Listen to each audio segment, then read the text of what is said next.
Saludos. En esta ocasión vamos a estar trabajando con la asignación número 4 y vamos a estar básicamente implementando conceptos de los sistemas operativos en una simulación. Vamos a estar también simulando lo que sería la unidad central de procesamiento o el mejor conocido como el CPU. Vamos a ver cómo se simula cargar procesos en ese CPU y vamos a ver cómo podemos ejecutar procesos mediante el incremento de lo que sería el program counter. Además, pues vamos a estar creando la clase titulada Central Processing Unit y esta clase va a tener varios atributos. Por el momento vamos a estar trabajando simplemente con el SID, es decir, con el CPU ID, ¿verdad? Que identifica cada CPU. En este caso, pues le voy a asignar un numerito único. Luego también vamos a estar creando un método, ¿verdad? El constructor para recibir del mundo exterior ese numerito único. Vamos a crear un método para hacer load process. Vamos a hacer otro para borrar ese proceso que se está ejecutando. Vamos a tener otro para ejecutar los procesos y otro para preguntar si tiene un proceso ejecutando. Entonces, por último, vamos a estar modificando la clase string para que me muestre la información que está dentro de este CPU. Ya veremos cómo queda. Muy bien. En esta ocasión les voy a mostrar cómo hacer la clase CPU. Se lo había hecho un video anterior, pero pues por alguna razón se corrompió y no quiso grabar o no sé por qué no quiso, se perdió, punto. Así que aquí vamos. Van a ir a File, New y van a crear una nueva clase. Y la clase que van a crear le van a dar este nombre, Central Processing Unit. Ese va a ser el nombre que le van a dar a la clase. Vamos a ponerlos aquí para que lo puedan hacer. Central Processing Unit. En este caso dice 2 porque pues ya tengo una. Y asegúrese que entonces le da Public Static Point Main. En el caso ustedes le van a dar Finish. En el caso mío le voy a dar Cancel porque ya yo la tengo creada. Una vez ustedes creen su clase, los atributos que le van a dar a esta clase es el SID, en este caso el CPU ID, y vamos a crear también una variable para guardar o almacenar algún proceso que se vaya a cargar a ejecutar, ¿verdad? Esto guarda la referencia de otro proceso o de un proceso en algún momento dado cuando se tenga. Cuando construyamos nuestro Central Processing Unit, nuestro CPU, por default le vamos a dar un valor 1.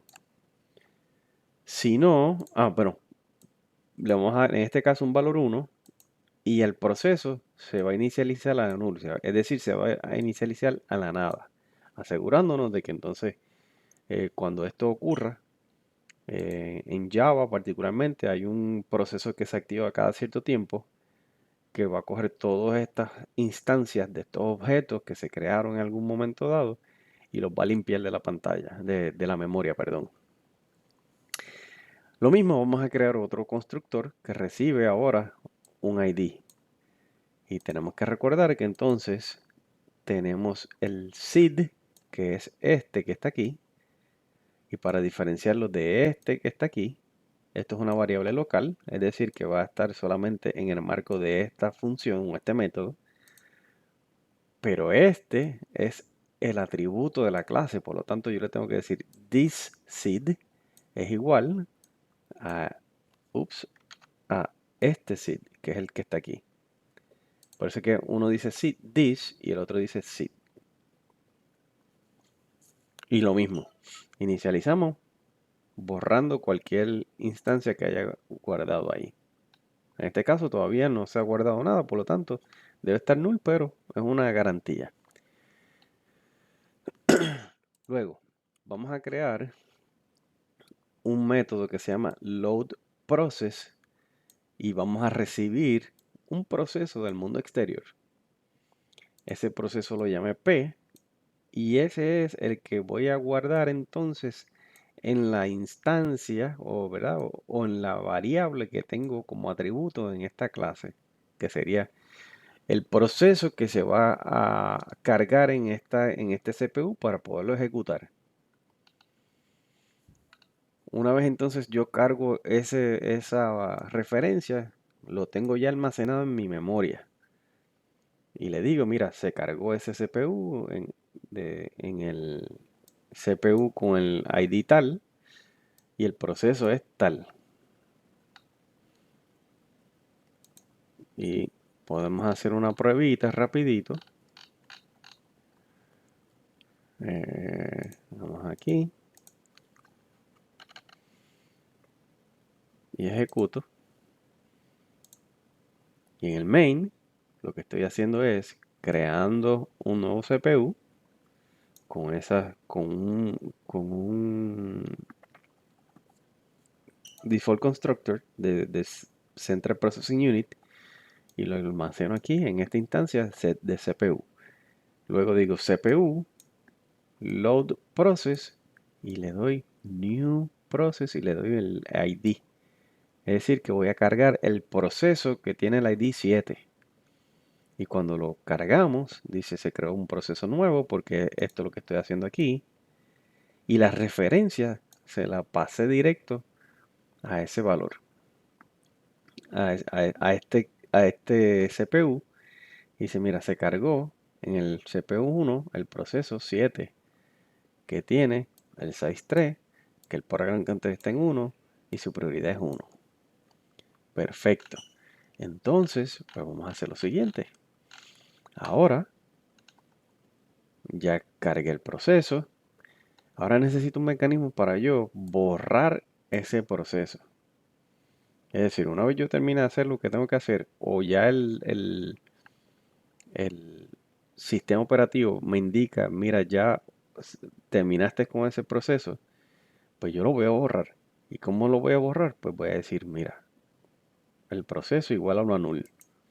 Y este entonces se encarga de que cuando se active el garbage collector, pues borre de la memoria esa instancia. Ok, lo otro que van a necesitar es un método que se llame has process executing.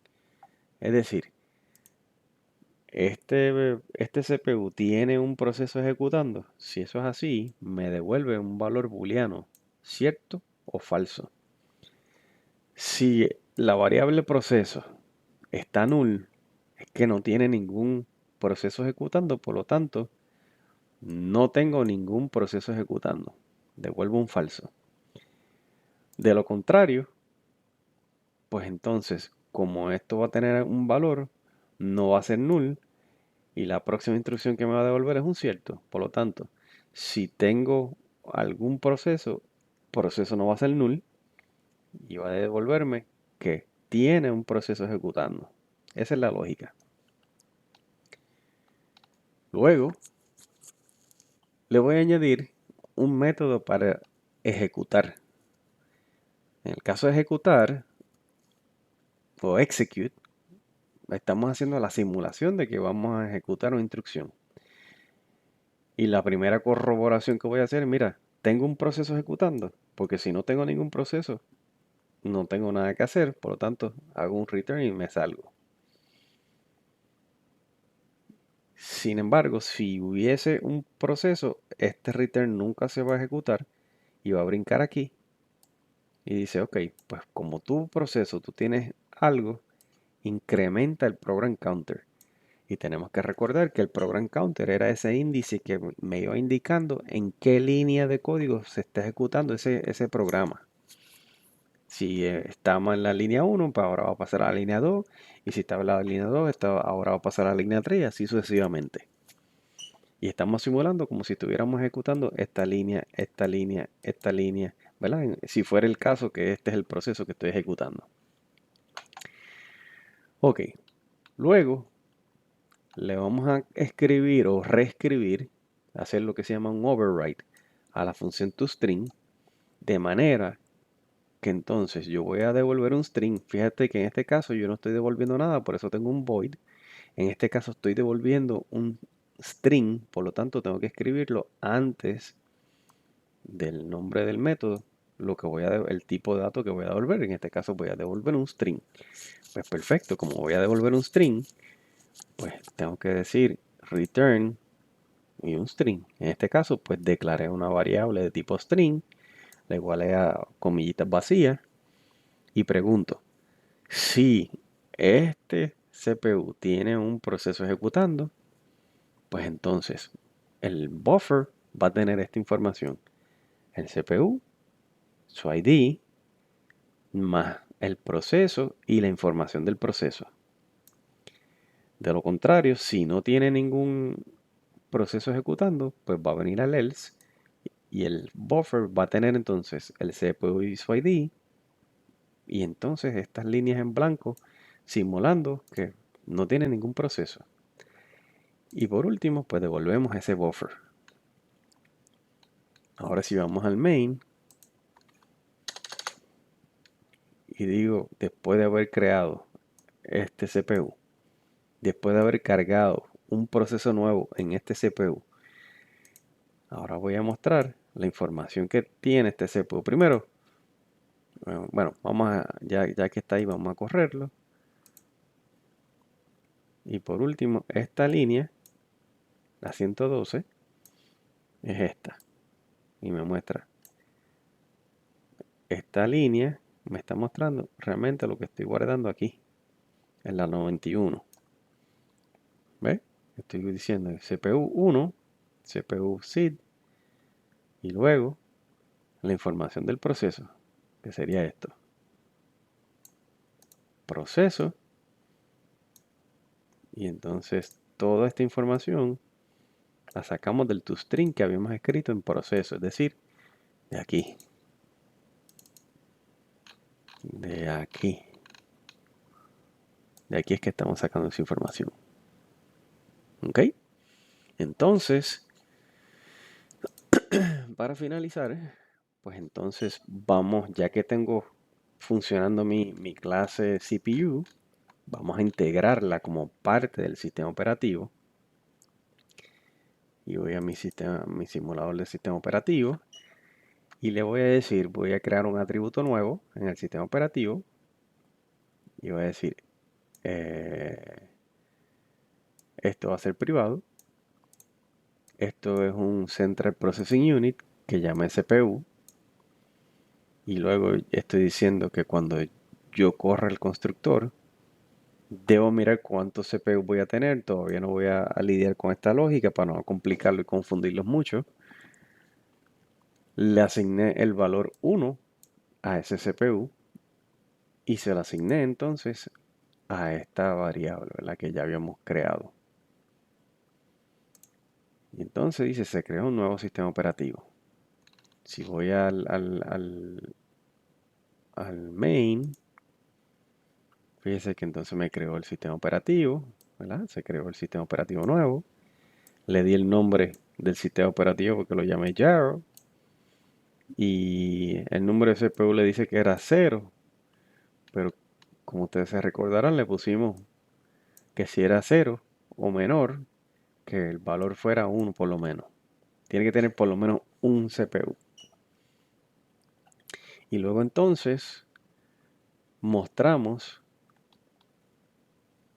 los atributos, pero cuando muestro los atributos, fíjense que entonces le añadí aquí que además de que me mostrara el atributo del sistema, el nombre del sistema operativo, el nombre de CPU, le estoy pidiendo que entonces me devuelva los atributos o la información que tengo dentro del CPU. Y como lo acabamos de ver, pues en el CPU, toString, como no tengo nada, no tengo ningún proceso ejecutando, pues este fue el que devolvió. CPU con su ID es igual a vacío. ¿Ves? Mírenlo aquí. El CPU con su ID y las rayitas porque no tengo ningún proceso cargado. Y más o menos con esto concluyo lo que va a ser este video de ayuda para su asignación número 4. Repito, se crea en el sistema operativo. Tienen que crear una instancia, ¿verdad? Lo declaran como un atributo porque va a ser parte del sistema operativo en este caso. Le vamos a añadir una instancia, ¿verdad? Se va a crear un objeto nuevo con el ID que le indiquemos dentro del constructor.